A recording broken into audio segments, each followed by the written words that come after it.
Why do many wineries plant roses at the end of each vine row? Hint, it's not about looking pretty, even though they do. What does bee activity tell you about a vineyard? Now here's a dinner party tidbit you can drop next time. And what does it mean for winemakers to have an aesthetic vision? Are we talking Renoir or Rosé?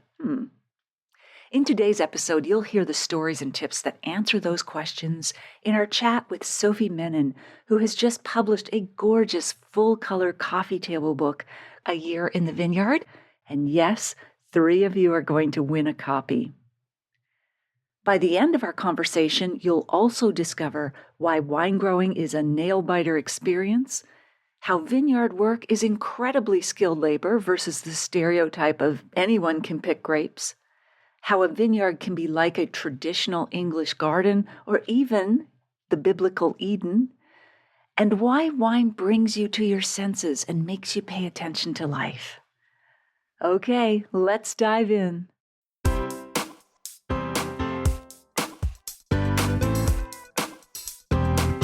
Do you have a thirst to learn about wine? Do you love stories about wonderfully obsessive people, hauntingly beautiful places, and amusingly awkward social situations? Well, that's the blend here on the Unreserved Wine Talk podcast. I'm your host, Natalie McLean, and each week I share with you unfiltered conversations with celebrities in the wine world, as well as confessions from my own tipsy journey as I write my 3rd book on this subject. I'm so glad you're here. Now pass me that bottle, please, and let's get started. Welcome to episode 293. As I mentioned, 3 of you are going to win a copy of Sophie Menin's gorgeous 4-color coffee table book called A Year in the Vineyard. All you have to do is email me at natalie@nataliemclean.com and let me know that you'd like to win a copy. I'll choose 3 people randomly from those who contact me. And before we dive into our chat with Sophie, I always like to give you a personal update about what's going on. So, it's actually true. The audiobook for Wine Witch on Fire, Rising from the Ashes of Divorce, Defamation, and Drinking Too Much will be published on July 30th. Yay! And oh my gosh, yikes. That is only a few weeks away. I really poured my heart and vocal cords into this audiobook. I wanted it to be even more open and vulnerable than the paperback and ebook versions, because I think that, like podcasts, there's something far more intimate and revealing about an audiobook, especially when the author reads it. I know what's meant to be funny or sarcastic or serious. We often talk about a writer's voice, but that usually refers to their written word and is expressed in word choice, point of view, dialogue, humor, and other narrative aspects. However, the author's actual voice is really next level if you want to lose yourself in a book and feel as though you are talking to the author over a glass of wine at her kitchen table, like we are now. The magic of audio delivers what paper and screens cannot. Tone of voice, emphasis, dramatic pauses, laughter, and even tears, or at least a few heart-to-heart sniffles. We are wired for stories, and we're even more deeply wired to hear them spoken to us. If you'd like to be an early listener of the audiobook, please let me know. I'd love to hear from you at natalie@nataliemclean.com. I'll also put a link in the show notes to all retailers worldwide, including audiobook retailers, as soon as they're listed at nataliemclean.com/293. Okay, on with the show.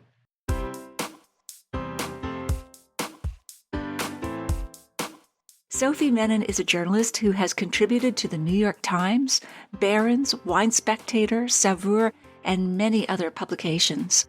Her wine writing focuses on the myriad ways that wine connects us with our senses and to the rhythms of the natural world. Love that. Her writing can be found in her online journal, lifewithwine.com. She and Bob Chaplin are the co-authors of the splendid new book, A Year in the Vineyard.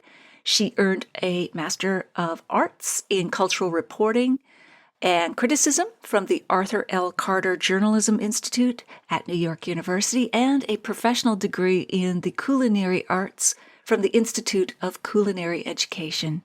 And Sophie joins us now from her home in New York. Welcome, Sophie. We're so glad you're here with us. Thank you for having me. It's really an honor. Thank you. That's great. All right, so let's dive in. Before we get to the book, I'm curious, as a writer, what was the exact moment you decided you wanted to become a writer? Tell us about that.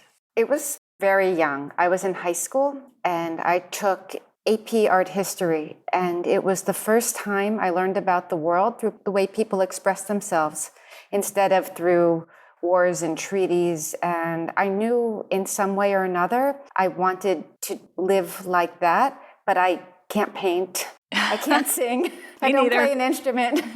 But I was always a very good writer, and I just stayed with that path and kept choosing that path. I think it's something you have to keep choosing throughout your life. That's true. Every day it's like, ugh, I've got to keep going here. As they say, the secret to writing is AC, ass in chair. Forgive my vulgarity. But yeah, it's true. Very much. So take us to the worst moment of your writing career. We'll get to the happy one next. But what was it? What would you describe as the worst moment? Oh, that's a really good question, and probably one I don't like to think about. Yes. I remember it well because I was a young journalist and I got an assignment from a paper I had always dreamed of writing for, but I was a stringer, so I wasn't inside the newsroom. And they changed the lead on my piece before it went to print. And they showed it to me at the 11th hour. And I was too chicken to pull it, but it wasn't what I wanted to write. And I cried for weeks after it was published. It just did not represent what I wanted to say. And I really vowed to myself that I would never let that happen again, that I would make it their problem. No matter what publication it was, I would pull my piece, that you do have power and agency. And if it's your piece, you can say no, no matter how much you want to work with someplace, if it was a dream or something like that. Like, you have to say no if it's your name. Absolutely. Yeah, your name is all you have when you're a writer. I mean, it's so precarious these days, but that's a great lesson to draw from that. Yeah, wow. Now let's give it a happy ending. Thank you. That's what I do. I just take us to the best moment where you live happily ever after. I have to tell you, receiving the advanced copy of my book was one of the best moments because I'm so proud of it. It's a complete thought. And in this case, my publisher went above. Do you mind if I show it? Oh, please, you got to. Throughout this conversation, please. And for those listening, we'll put a link to the book in the show notes. Above and beyond, just in the quality of the publishing, in every page, and just every detail. They gave us a lot of creative freedom. Oh, look at those pictures, full color pictures. My goodness, hardcover. Full color pictures on every page, hardcover. It's printed in Italy. They just did the most beautiful job. Yeah. A beautiful coffee table book, but don't just leave it on the coffee table, folks. Sophie is a beautiful writer, so you're going to want to actually read this book, and we're going to get to that. But well done. That's beautiful. What do you think you'd be doing professionally if you weren't writing? I think I'd be a teacher. Oh, really? Why's that? You know, I'm on the board of the Women's Media Group, and I head the scholarship committee, and I organize mentors, and I love mentoring young writers and helping people really begin to think independently. I love ghostwriting to help people get their stories down. So that process, time goes on, is really important to me and something I engage in, and I think teaching's so important. You know, raising a daughter, you really realize that her teachers were our partner in raising her and cultivating her mind. Absolutely. As the daughter of a school teacher, she taught elementary school for 32 years. I have to say, amen to that. She had profound impact, and she still hears from students. I wasn't a school teacher, but I still hear from the students I taught dancing. And I see them out in the world, and they connect on Facebook, and they have children, and it's amazing, the ripple effect. Yeah. absolutely. Here's to school teachers. So, what was the moment when you decided to write A Year in the Vineyard? Where were you? What triggered the idea? I had a column with the Daily Beast very early on, and it was called 100 Summer Nights. And it was about summer meals all around the globe, and these kind of special meals that you have when the weather's warm and there's more light. And as part of that, I was tracing the activity in the vineyard at Olivier Leflaive. And that was the part of Burgundian. that was the part of the series that captured my imagination. And this is before Instagram was so popular, so that's really moment by moment watching the vineyard was just so fascinating to me. And I wanted to document, really, I thought just that summer period. Originally, the book was called 100 Summer Nights. But as we dug into it, that's just the most kind of spectacular moment, that every season in the vineyard is equally important. That's just when the show goes on, in a sense.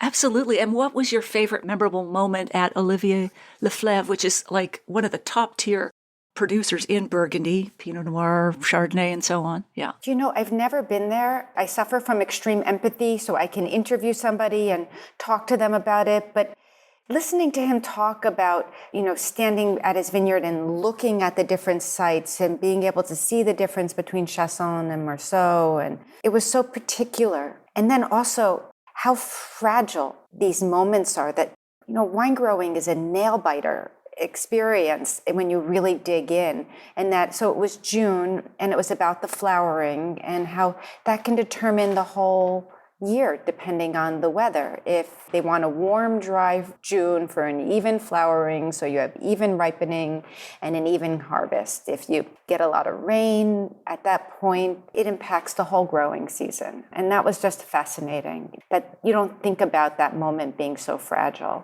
Yes. Wow. Yeah, it's so powerful the way, again, it'll ripple through everything that comes next.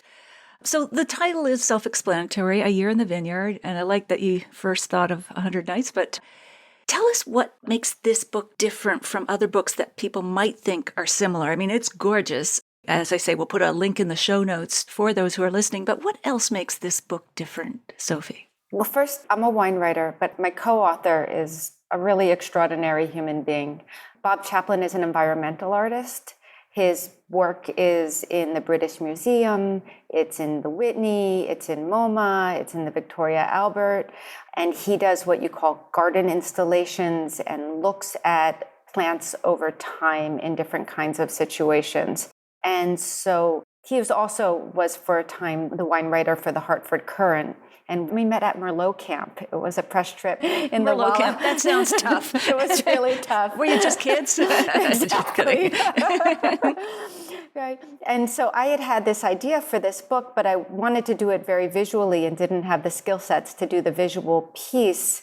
And then when I found out that he was also an artisanal bookmaker, first of all, our collaboration, because on every page there's text that I write and he edits.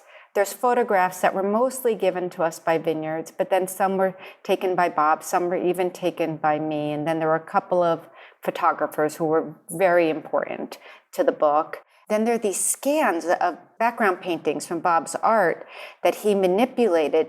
So the story is told in photographs and in text, and then also in the color and texture of these background paintings that really makes it a very sensual journey through the seasons.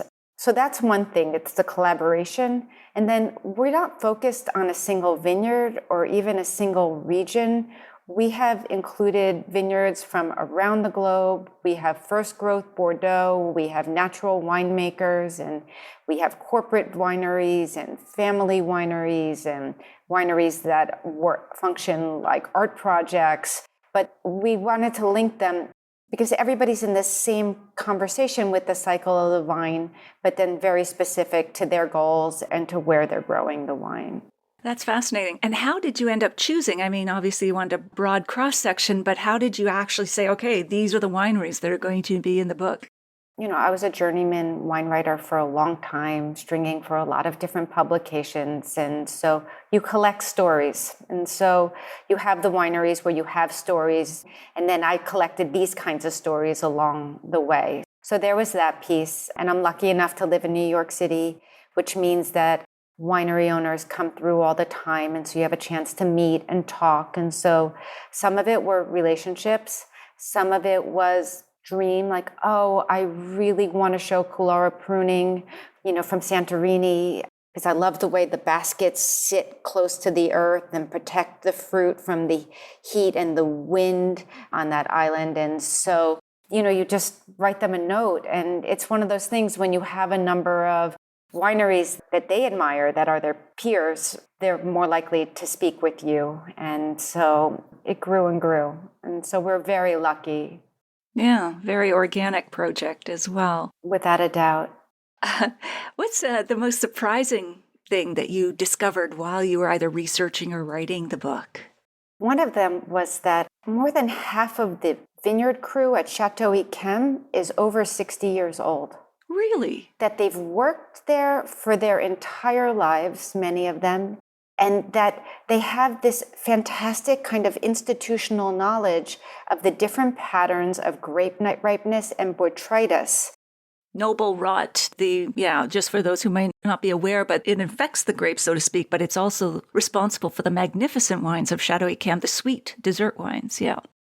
Right. What makes it dangerous some places and very special there is that they have this very special location between two water bodies, so it's very humid every morning so that the rot begins to develop. But then it sits on top of a hill, so the winds come in and dry it. So they only get the concentration without the degradation. So it's very special and very unique to Sauternes in general and Chateau Yquem in particular. And so, right, you think about harvesting always being this kind of brawny, thing for very young people. And that's actually, now that I'm talking, I'm thinking more clearly. Vineyard work is such skilled labor throughout. It is such skilled labor. And this is one example of it being skilled labor. But time and time again, it was really impressed upon how important vineyard workers are and what skilled laborers they really are. That's amazing. And they must treat them well, obviously, to keep the vineyard workers. Because we also think we have biases, maybe prejudices of vineyard workers, A, being unskilled, and B, being imported from another country because the wages are so low. But these people at Chateau Yquem and probably many other wineries, especially your top wines, they're coming back year after year. There has to be something keeping them there in terms of the way they're treated and paid and valued for their skills. That's right. And it's not just at Chateau Yquem.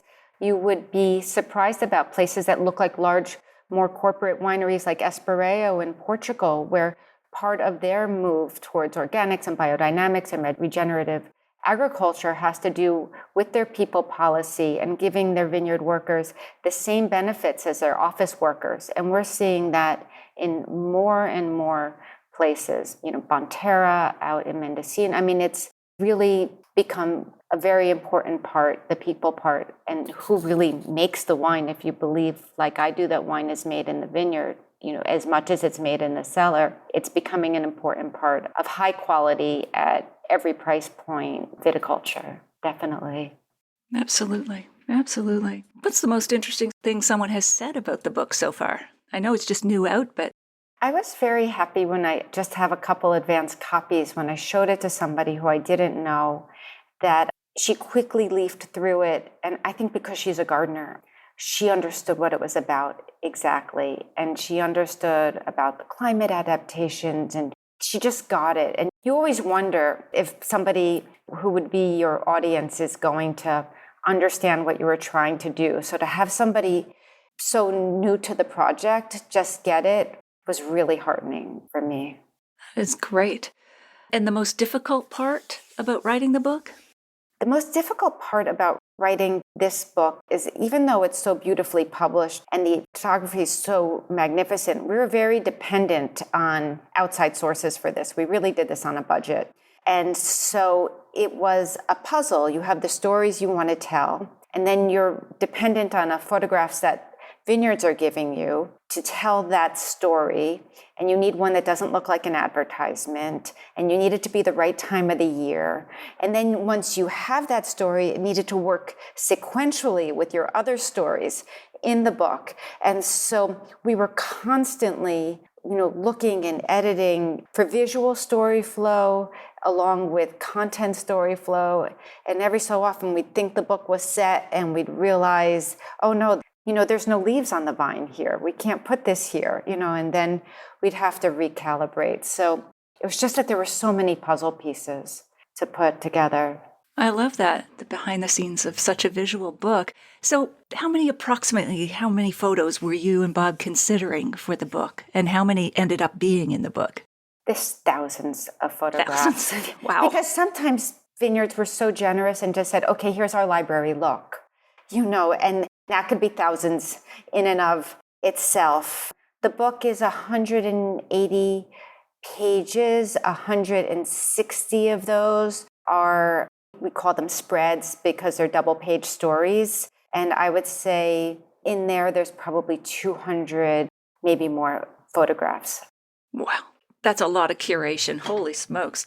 You know what I love too, Sophie, because I'm drawn to your writing, your words, but I loved how your text always seemed nestled inside a vineyard or the picture. Like, I love that I could see still sort of transparently through the background, the picture still sort of haunting in the back of your text. It was lovely.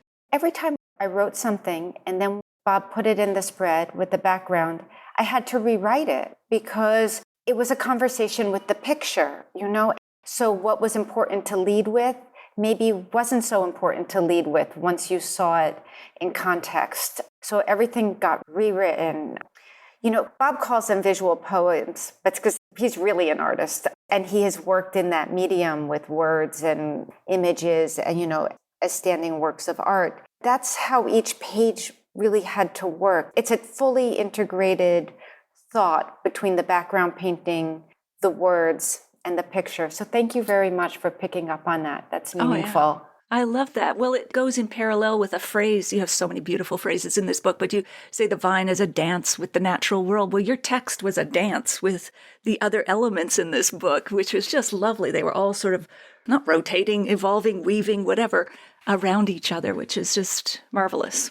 So based on, writing this, what are the biggest changes and trends that are happening in the vineyard that you observed in putting this book together, especially those that might surprise us? Yeah, I think the biggest trend is when I started writing about wine, the conversation was, do you move to organics? Do you move to biodynamics? I mean, at that time, the question of, I have a belief that the wine world is always a kind of generation behind the food world and what it's taking on. And so organics were very important in food, but maybe not so understood in wine because people didn't think that wine was good for you. And so, but as time went on, there was an understanding that wine is farming, we're ingesting whatever's being put in the vineyard and larger ecological concerns.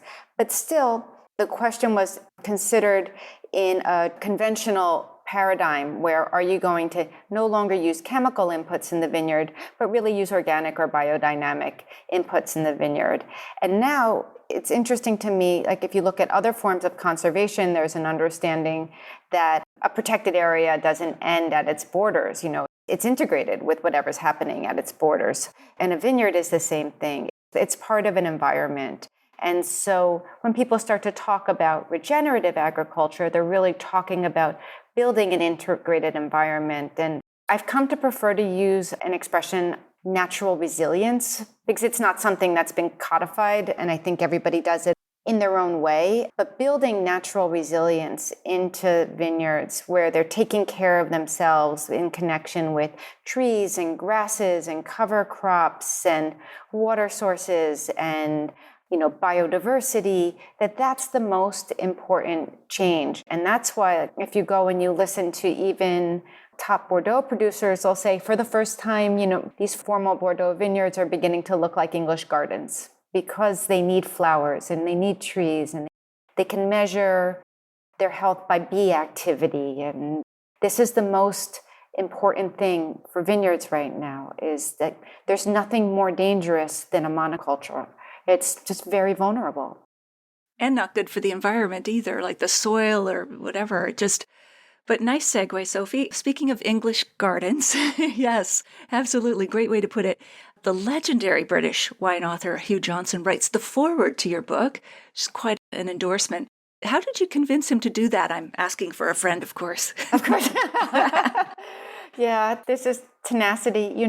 He is friendly with one of my local Burgundy specialists, John Truax, who's been a champion of my book from the very early days.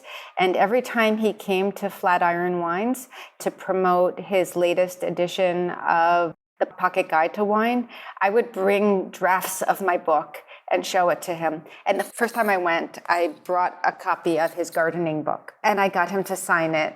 And we always wanted him to write about the vineyard as a garden, which is his favorite subject, he told me. And after a while, and I think when a really wonderful publisher came on board and he knew that this was going to be done well and the story spoke to things that he cared about, he said yes. And it was a pinch myself kind of moment. And he is so generous and such a great writer. And it was an act of enormous generosity because he really doesn't know me. He just liked the work and what the work was about and had been tracking it for a number of years. That's amazing. Well done and well deserved.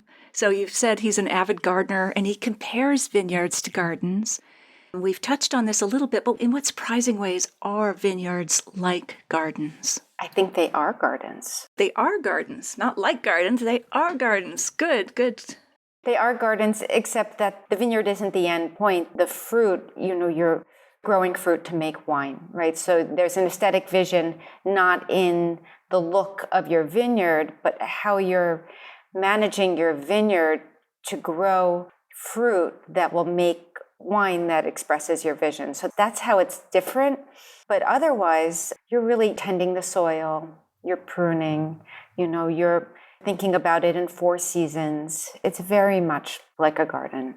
Yeah. Well, I know people call them different things like wine growers. I still find that an awkward phrase, but it's probably closer to the truth. But viticulturalists, winemakers, they are increasingly focused on smaller and smaller plots to differentiate different bottles or different wines. So it does get to be that sort of intimate garden feel as people get more specific about expressing terroir, or that fancy French term of soil and climate and winemaking decisions. But you note in the book that the origin of the word viticulture to cultivate the land, and that it is like an installation a la Bob Chaplin. Do you view a well-cared vineyard as kind of like Eden, like kind of a vision of utopia or something like that? A well-cared-for vineyard can be like Eden because it doesn't need anything else, right? It's complete. There's no disguises, right? It's not a state of nature because it's cultivation. So there is man's hand in it, and that's different than Eden, right? There is obviously, to an extent, a manipulation, but when it's at its best, the manipulation is working with nature and not dominating or changing nature. So I think there's a yes and no to that. A vineyard is not a state of nature per se because it is cultivated. There is a human hand. But when the hand is light, I think there is an Eden-like quality. I like that. Very nuanced. And especially if the hand is not light, we can always consider expulsion from Eden, but that's a whole other story. In the book, you observe that winemakers need to hold an aesthetic vision. What do you mean by that? We used interchangeably the French term vigneron and wine grower for that because it's the best English equivalent we could find, even if it's an imperfect and sometimes clunky word. But that's what they're doing. They're kind of growing the kind of wine they want to produce. And so every choice they make is with what kind of wine do I want to make? What would be the best kind of wine to make from this place, from this plot of land, with this climate, with my cultural heritage, with the cultural heritage of the place where I'm growing wine. So that is an aesthetic vision. You can't control it 100%. There's weather or vintage. but there's always choices that are being made. That was also another surprising story that I didn't understand very well until writing this book. That winter pruning is a reflective time, that's when you really think about what's happened in the past vintages and what you want to happen in the vintages to come, and you make choices of the shape of your vine because you have an aesthetic vision and then also an experience, just a practical farming experience about what's going to work. And those are small changes because you don't want to shock the vine. But these are directional choices that Vignerons make every year. That's fascinating. It's very meditative, almost contemplative, like the seasons in your own life. Sometimes it's a busy writing a book, you kind of hibernate for a while, research, write, whatever. And now your season is to be out there in the public promoting it. So I don't know if you want to call that harvest or whatever, but yeah, it does parallel our lives. We have Bottled different seasons. Yeah, that's right. It's on the shelves now, folks, so pick it up. No worries about that. All right. So then you have another lovely phrase. What does it mean to live close to the earth? Is it just paying attention, or what do you mean, especially in the context of the vineyard or the wine growing, winemaking?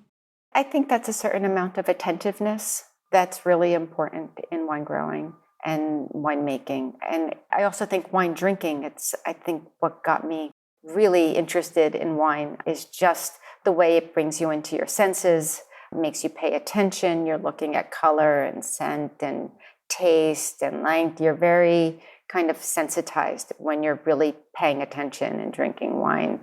And it's the same thing in making wine in the vineyard. You're looking at the ground in a different way. You're aware of what's happening and how active, and there are many, many times more organisms beneath the earth than there are above the earth.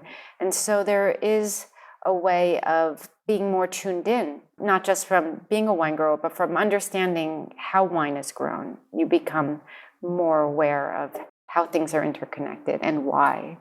Wow, living more fully. I love, again, your expression brings you into your senses. That's a lovely way to put it. So why many wineries these days plant roses at the end of each vineyard row? They look very pretty, but they have a more important purpose, right?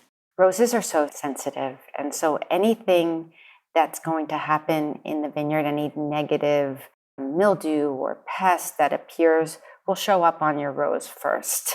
And so you can't be in every vine row, at every vine, at every time, but they're like that proverbial canary in the coal mine, that if you plant roses at the end, in most cases, you're going to be given a warning about what's happening deeper inside the rose. And then you can apply treatments or whatever that might be done to fix the situation before it takes over the vines. And you also note that many wineries plant a variety of cover crops like clover between the rows to increase biodiversity in the vineyard. You also had something fascinating. Each plant species can attract up to 10, maybe more different types of insects and butterflies. So why is this biodiversity important to vine health? Biodiversity is important for resilience. When you have biodiversity, you have more different species of birds, more different species of insects, so you'll have natural predators for invasive insects. You'll have better soil health with fixing nitrogen, which is good for amino acids, which build the cells in the plants. It just makes for a more resilient vineyard. And the person whose quote that was the wine grower from a vineyard in Switzerland called Mytopia, and his vineyard is really like a work of installation art. And he has so much biodiversity. It's built to be an example of biodiversity. He has tomato plants in the middle and different flower corridors. And he said that he has half the species of butterflies in Switzerland are in his vineyard. It's a really beautiful thought.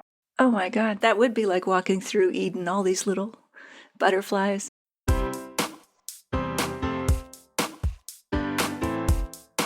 Well, there you have it. I hope you enjoyed our chat with Sophie. Here are my takeaways. Number 1, why do many wineries plant roses at the end of each vine row? As Sophie explains, anything that could negatively impact the vineyard, such as mildew or pests, will affect roses first. As she says, winemakers can't be attending to every vine all the time. But the roses are like that proverbial canary in the coal mine. In most cases, they'll give a warning about what's happening deeper inside the rose long before a winemaker even sees it. Number 2, what does bee activity tell you about a vineyard? Well-cared-for vineyards begin to look like English gardens or even the biblical Eden because they're not only full of flowers and other plants, but they also have lots of bee activity. It's a measure of their health and biodiversity. Personally, I love it when I also see lots of butterflies and other insects, a vineyard teeming with life. As Sophie adds, there's nothing more dangerous than monoculture for vines or for the environment. And finally, what does it mean for winemakers to have an aesthetic vision? Every choice winemakers take considers what kind of wine they want to make, Sophie says. They consider the plot of land, the climate, their own cultural heritage, the culture and history of the place. And all of this together creates an aesthetic vision. They can't control it completely, but they can shape it. For example, winter pruning is a reflective time. That's when they think about what's happened in past vintages and what they want to happen in the vintages to come. They make choices about the shape of their vines based on their aesthetic vision and practical farming experience about what's going to work. In the show notes, you'll find the full transcript of my conversation with Sophie, links to her website and books, the video versions of these conversations on Facebook and YouTube Live, and where you can order my book online now, no matter where you live. You'll also find a link to take a free online food and wine pairing class with me called The 5 Wine and Food Pairing Mistakes That Can Ruin Your Dinner and How to Fix Them Forever at nataliemaclean.com/class. That's all in the show notes at nataliemaclean.com/293. Email me if you have a sip, tip, question, or would like to win one of 3 copies of Sophie's new book, A Year in the Vineyard. It really is stunning with all the pictures. I'd also love to hear from you if you've read my book or are interested in listening to it at natalie@nataliemaclean.com. If you missed episode 237, go back and take a listen. I chat with Mark Gudgel about the new vision for beautiful vineyards and regenerative viticulture. I'll share a short clip with you now to whet your appetite. Recognizing what tilling does and deliberately limiting how much tillage occurs. Meaning there's a tractor that's turning over the earth? Digging up the earth, exactly. Perhaps to grind cover crops into it, which releases carbon, which we don't want. And it destroys the microbiome that's there, all the microbial life. The new vision for a beautiful vineyard is rows of well-maintained grapevines with a tremendous diversity of life, not only growing but living within it, that it is its own little biosphere.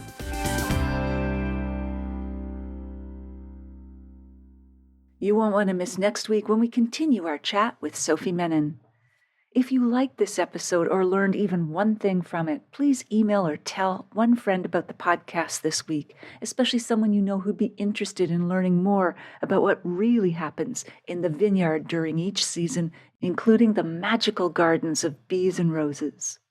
It's easy to find my podcast. Just tell them to search for Natalie MacLean Wine on their favorite podcast app, or they can listen to the show on my website. Thank you for taking the time to join me here. I hope something great is in your glass this week.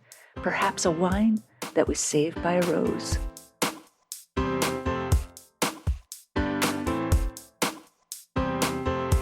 You don't want to miss one juicy episode of this podcast, especially the secret, full-bodied bonus episodes that I don't announce on social media. So, subscribe for free now at nataliemaclean.com/subscribe. Meet me here next week. Cheers.